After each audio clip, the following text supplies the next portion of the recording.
In the last couple of years, a series of citizen groups that just sort of formed on their own, one in people who live near the junction. I was involved in one of them, and then the council appointed a set of 21 people to look hard and long at what the possibilities are in the junction. There's essentially a lot of conflicting interests here. I mean, is this a commercial zone, in which case should all the emphasis be on business? Is it a public space where folks can come and enjoy themselves aside from shopping? How do you fit parking in if you have a thriving business sector? Where do the customers park? It's a small area, and to fit everything in is a challenge. And that doesn't even deal with the traffic now, which is backed up and it's frustrating to a lot of people. Tacoma Junction has been on the a city to-do list for actually a couple of decades. The city bought the lot that you and I are standing on right now in order to ensure that any development that happened here was the right kind of development for the city of Takoma Park. But what really happened most recently is that when our Takoma Park fire station was rebuilt, the county needed a place to relocate, and it became the city lot. And then there was a realization that we would really have an opportunity to do something with the city lot and to improve the whole of the Takoma Junction area once the new fire station was open. So there were a variety of neighborhood and citizen initiatives that asked the city council to form a task force, and the city council stepped to the plate and formed the task force. The task force report was very helpful. Went into a lot of things in depth. They prioritized some things at the end, and we're starting through that list. Well, the results from the task force so far are pretty much just a report and a bunch of intentions. Some of those intentions will be carried out because they are captured in the city budget and work plan for the coming year. Some of those are just sort of fixing things that bring them back to the prior state. For instance, closing the temporary driveway that was opened in the parking lot where we're standing now in order to add additional parking spaces that are needed by the businesses here. Other items that the council still is considering are very popular items. We've had numerous people come before the city council asking for them. For instance, a new crosswalk that crosses directly from the city-owned lot to Grant Avenue that would shorten the crossing time for all the many people that would be residents, school children, and so on who pass through Takoma Junction. There are many other improvements that are pending, such as interim uses of the city lot for maybe food trucks we talk about, but also for entertainment programs. There are loads of ideas that are captured in the Takoma Junction Task Force report that need to be executed on. Then there's a longer-term question. How do we ensure the health of the TPSS co-op, which has expansion plans that could include building on the city lot, or maybe there could be some other form of development building on the city lot? That remains to be seen because there are environmental questions. So we haven't actually realized a whole lot yet, accomplished a whole lot yet, other than come up with some community consensus and recommendations that with some more hard work we can actually put into action and create something great in the Takoma Junction area. I think we hit a number of the critical points as we went around the junction to understand some of the issues that the task force had been talking about. And I learned a thing or two, and I've been dealing with the junction for 20 years. I doubt we'll ever implement all the recommendations. We put some in the FY13 budget. We hope to revisit some of the bigger issues about planning for the junction in January when we've had a chance to go through some of the first things like the environmental impact and talking to State Highway and planning for some sidewalk improvements. Then we'll talk about long-range improvements and see what we can do. I've lived here since 1946, so I remember this junction when it was a little different than it is now. Since before I was a council member, I was a member of this task force. My position is positive, uplifting, and wanting it to cause this junction to be uplifted and changed a little bit. To me, this is the hub, this is the circle, this is the major focal point of the ward, to the point where I'll come up to the co-op on Saturdays and announce that I'm going to be there just to meet people. It totally affects my ward because half of it's down the hill and half of it's on the other side of this junction. There's a realization that there's an opportunity here to do something that will improve the business climate, the community amenities, the traffic patterns and the traffic safety, the bicycle safety in the Tacoma Junction area. A lot of residents and council members and city staffers really became aware of the potential to create something that would be good for everyone involved. So that's what led to the task force.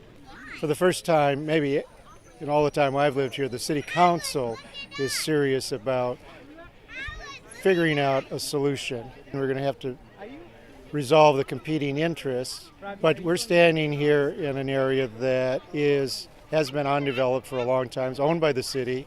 It's essentially a parking lot plus some trees. One possibility is that the co-op will expand into this area, but there are other possibilities, and that's really where we're at right now. We try to lay out a lot of options, and we try to lay out realistic, plausible, feasible options, because pie in the sky is not going to work here.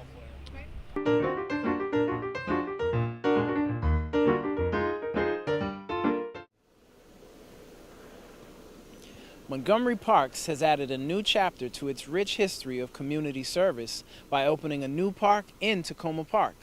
And with a generous donation from the Steve Francis Foundation, this park has something for everyone. Welcome, everybody, to the newly renovated Takoma-Piney Branch Local Park.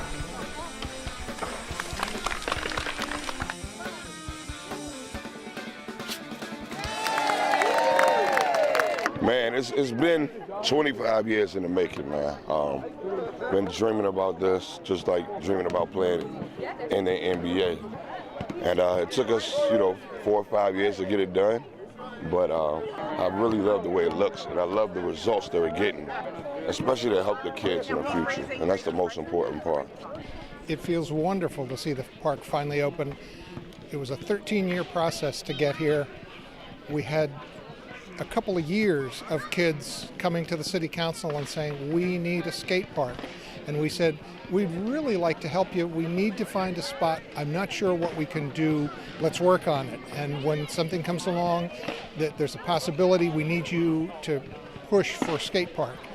And we finally have a skate park, and the basketball court is wonderful. I'm amazed at the look of it. I know that Steve Francis's donation helped make that possible. And the rest of the park looks great. I think it's a wonderful event. I love that there's a park here that kids of all ages can use, that there are lots of things for kids to do, and I'm especially grateful that we did this in cooperation with civic organizations, with the City of Takoma Park, the county, and the Park and Planning Commission to create a space where people can rest and picnic or skate or play. It's just terrific cooperation. And then there's the donation from the Steve Francis Foundation. Steve Francis's generosity brought it to a level where we have really extra special features here that we normally couldn't cover and pay for. So we're really happy about that. The event today was it was a wonderful event. It's an event that brings together the city and the county. This park being dedicated to some people that were very instrumental in the city of Takoma Park, Steve Francis Foundation, Steve Francis, Tony Langley with the basketball court, Steve Francis's mom with the pavilion. I thought it's a great addition to the city. City residents will be able to use this park for generations to come. Well, it's a great event, and we especially want to thank Steve Francis for his contribution here for the basketball court. It's just fantastic to see him grow up in this neighborhood and then be so successful because of the time he spent here in this park at a really ratty basketball court. And then to see him come back to the community and give back in this way, making it a fantastic basketball court for the young people here in Takoma Park. I'm so excited. This is a vision that I've had for years. I didn't even know all the partnerships were involved, and it's so spectacular. And what's heartwarming is that a man like Steve Francis, who could have gone any place he wanted and given his money, his support and money any place he wanted, came back to his hometown and it supported the hometown and all the kids here. It's chilling. It's so exciting because I know I have seen students who have wanted to have a skate park in our community for so long. I think it's been at least 10 years that they've really been talking about wanting to see something happen like this, and then to see Steve come back and donate the resources to have an awesome basketball court. It's great. I think it's a park that brings all types of children together from all walks of life. We've got the skate park here where kids are skateboarding. We've got the basketball courts where kids can come and play basketball. We've got jungle gyms so you can bring your families, you can bring young, small children. And then we got the fields where you can come play football and baseball and softball. So it brings everybody together, and it's all in one community park, just like Takoma Park is. Takoma Park is a melting pot, and this park really encapsulates what Takoma Park really is. I think the park is cool because they have all different people that can play with you. This park is really fun. They have little stuff for the kids who are just starting. They have big stuff for the kids who are experienced in this. So this is definitely a good park, and I'd definitely come back. The park is great, man. It's good to see it. Good to see, everything being renovated. I've been living here for years, and it looked like a whole new park. So it's beautiful. I love to see it. It's great. I think it's really inspiring and it's really peaceful because it's not a lot of drama like other places, because when people get mad when they get fouled and stuff, but here it's really peaceful. It's such a great park because it inspires me to play basketball more. I just want to, stay positive and give a lot of people opportunities to position themselves. If I would have grew up with something like this, who knows what would have happened.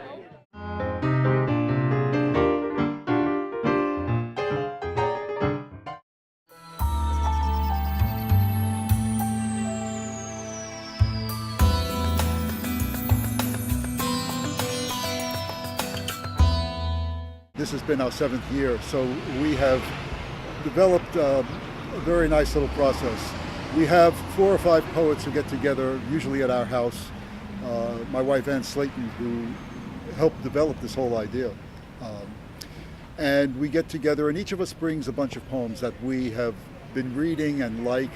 This is the first step in preparing, getting poems for this spring in our urban poetry walk. So we have, 4 of us, it turns out, who are going to select poems. Each of us collects a certain number before we come, maybe 10, maybe 20, depending on how we're feeling.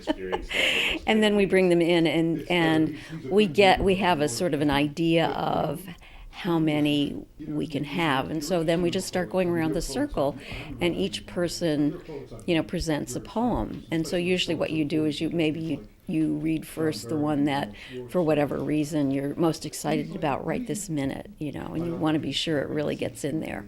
We're not going to vote on them. Each of these folks are writers and poets. We're not making any separations based on gender or ethnicity or anything. We'll just see how it falls out. We want to select poems that are going to reach a wide audience. Dull, sweet durances, human silences. Look back in at the children, the regular neutral flicker of their blood, pale, solemn. Platelets is retamas. Que coren, que vueltan, que tiran, que alcanzan, con flores, con brillos, con rosas, con llamas. Each of us who's part of the choosing committee, very informal committee, brings poems that they think would be really good to have around the city, so that people who love poetry already will have just interesting and stimulating things to read, and for people who don't read poetry to be surprised with how interesting and how varied poems can be. Once we selected the poems, I get together with Professor Andrea Adams at Montgomery College. She is the head of the department and also teaches typography and design. And it's because of her that this project is what it is. It's supported by the Friends of the Takoma Park, Maryland Library, but it's her students that over these last 7 years, each cohort of students gets the poems together with Michelle Morgan, who is on the Friends board and is also a graphic designer. and we present the project to the students. And then the students over the next few weeks they work in class and they come up with designs. The students then have another week or 10 days or 2 weeks, and then they come back with their final designs and they present them to the class and to Michelle Morgan and I. I think it was Meryl just now talking about think about a movie poster. And it's more of a poster. How do you draw someone in? And these are all key things in graphic design and typography. You know, how legible should your type be? If you know, thinking about the different aspects of your audience, small children, older people, people in wheelchairs, people with disabilities, how are they going to be able to see your poem and interact with your poem? The Friends of the Takoma Park Library had to work out, you know, the framing and how the city was going, how to contact the city to get them planted around Takoma Park. So there were all the kind of nitty-gritty things. And then I had to work with my students figuring out, okay, what margins should we have? What colors would work best? Which fonts would work best? Just kind of, the first year was just trying to figure out the process. When it was first conceived and I heard about it, I did a prototype design just as an idea to show him that it didn't need to be just typed poem on white pieces of paper, but could have a little bit of color and design. And that has evolved into working with much more sophisticated pieces by having the graphic design students of Montgomery College design the pieces. Combining graphic design with poetry, I think, is a pretty good idea because some people sometimes, you know, when you read poems, you don't automatically understand it because there's a lot of metaphors. So if you use graphic design to put it in that element, then it can probably help someone understand more of what it is they're reading. What we get very often is totally professional looking posters. These are on the streets in Takoma Park, and all of the citizens enjoy them. We get a lot of really positive feedback about them. My role is to talk about the technical aspects. Placement, treatment of the title. We have certain rules, like a poem has to be flush left, but as you can see, a designer has the freedom to curve the flush left. Making the type readable so the content is read and easily accessible to the viewer.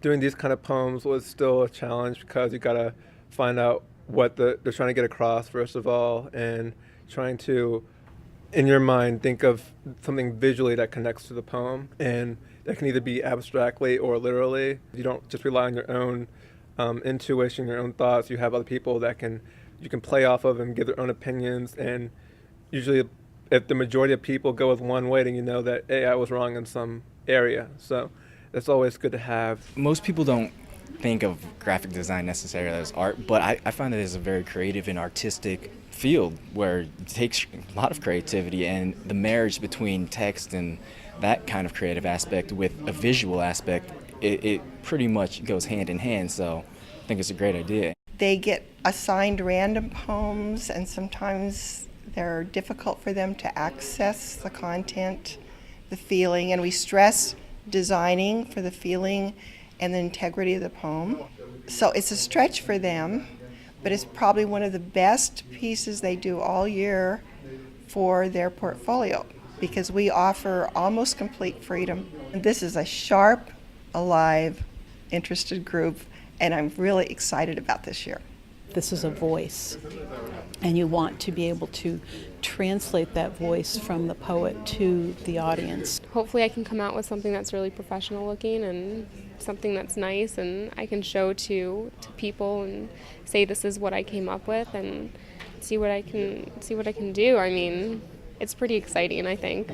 During this poetry project, my experience has been when working with the clients to come up with a reasonable solution, presented with the poems, choose a poem that we like, and come up with multiple layouts, sketches, and refine those, and then it goes back to the client, and they come back and tell us their critiques, and it's been a back and forth process where today we're doing another, I guess, critique of the work.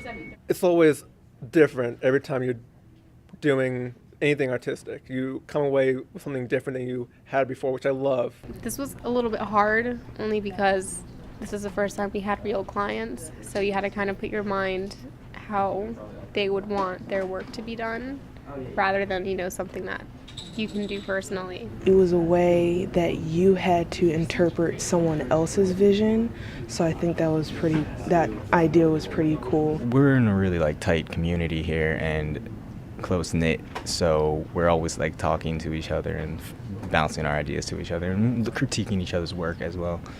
So that helps a lot. It was really nice, and even having to feel the emotions through the poem, so you had to make sure everything was interpreted correctly, even through the typography, through the images. It was a lot to deal with, but it was okay.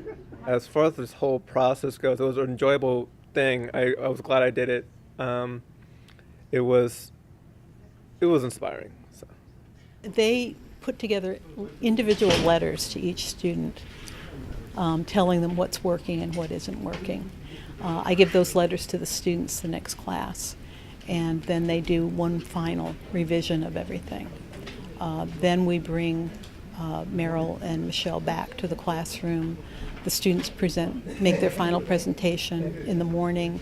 In the afternoon, they have a chance to make any final tweaks, and then they turn everything into me. We get them printed, and they go off to become history. They go off to be part of this walk. So. We've done an outdoor poetry reading, and we've tried to bring people in from the community to read. Young children, adults, people not rehearsing, coming up and reading a poem, and this happened this year. We asked for volunteers, and people came up and read a poem out to the shoppers who were passing by at the outdoor market. And we also post the posters, or PDFs of the posters, on the Friends website, so you can go and find the poems. For me, it's been a terrific cooperative venture with the college, which we could have done this project in this way without Andrea Adams and her students, with the Friends, with volunteers like Claire, who've made, again, all these frames. And the frames that we have around town, the posters, we have something like 30 posters around town. The Department of Public Works has really been terrifically cooperative in putting those poles in for us, replacement poles. It's a way of getting poetry out, and it's not just poetry as an end in itself, because what is poetry doing? It's dealing with it's getting at our feelings, it's trying to keep the language fresh, to explore what the capacities of language are, and taking pleasure in all of that.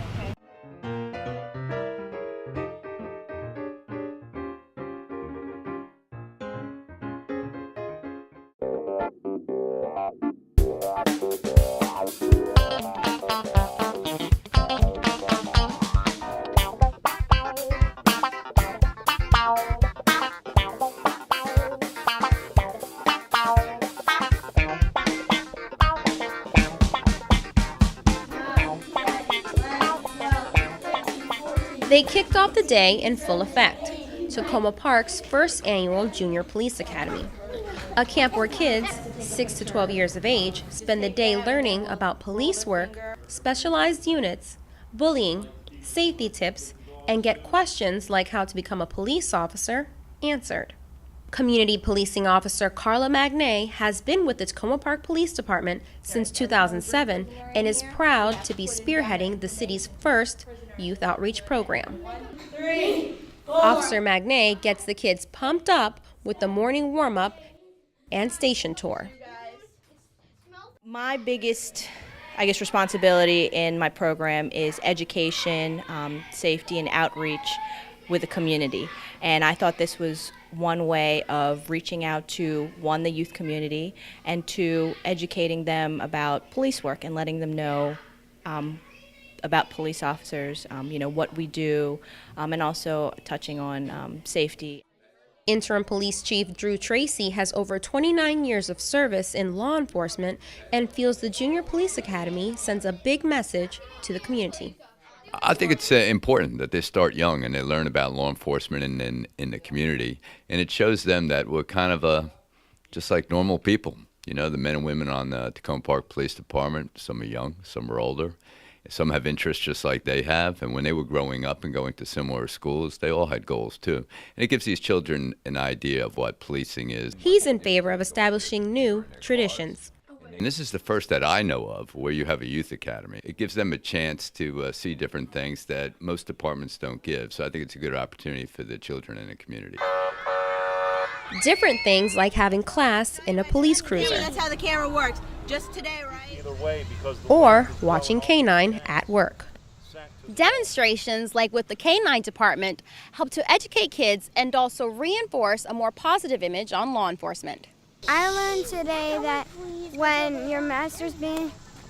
the dog's master's being attacked, then he'll press a button that will open the car. Press a button on his shoulder that will open the car, and the dog will jump out and attack the person who's attacking his owner. Officer Ernie Atwell of the city's K9 department has been in policing for 16 years and is dedicating part of his career educating students on police service dogs like Zorro. When I worked in another city, a lot of the children were taught, don't talk to the police. The police are bad. The police are going to hurt you, lock you up. And, you know, in my day and age growing up, if something went wrong, you seen the police, that's who you ran to. If you were lost, if you were hurt, if you needed help. And I think society today needs to go back to that and see that the police, you know, are basically your friend. They're not the enemy. And it's just, we're made out to be the enemy so much. And it's not true. When I was little, I was scared of the police officers, and now I decided they're not that bad. The Junior Police Academy camp, it's teaching these children about police work and how we as police officers are here to help people and not the bad guys. So pretty much positive interaction with the children.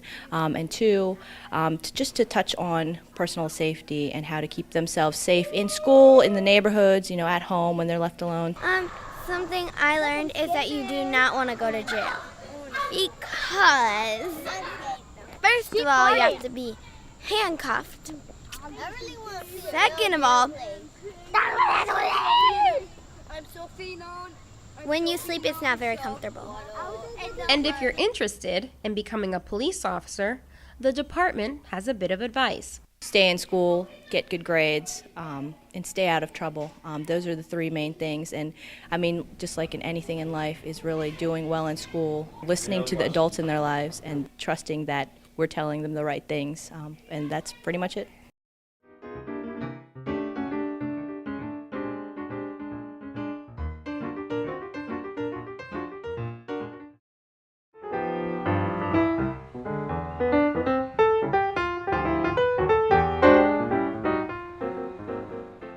The program is City of Takoma Park Safe Routes to School. But this activity is called the Crosswalk Simulation activity.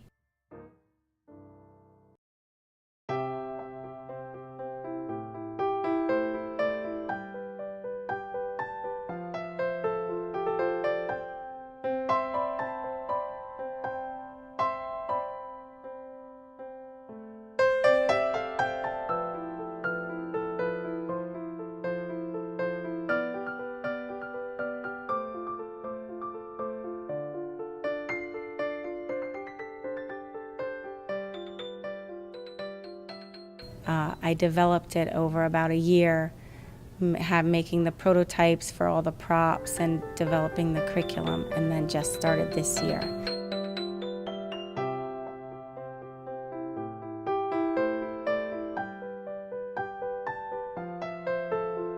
If your dog is playing with you and your dog runs in the street, should you run after him?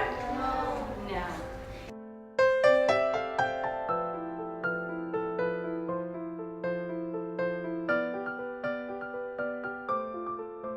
My friend, come over here. So what do we do when we get to the yellow box? We stop. Then we look to the no left, and we look to the right, and we look to the left again.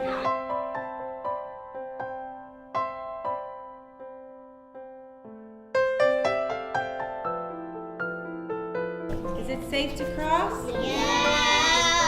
Walk in the middle of the crosswalk. Middle of the crosswalk.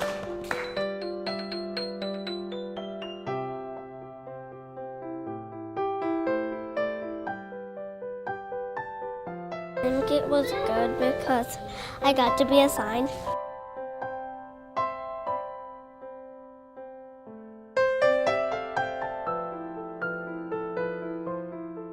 The color red means stop. Excellent. The color yellow means slow down. Okay. The color green means go.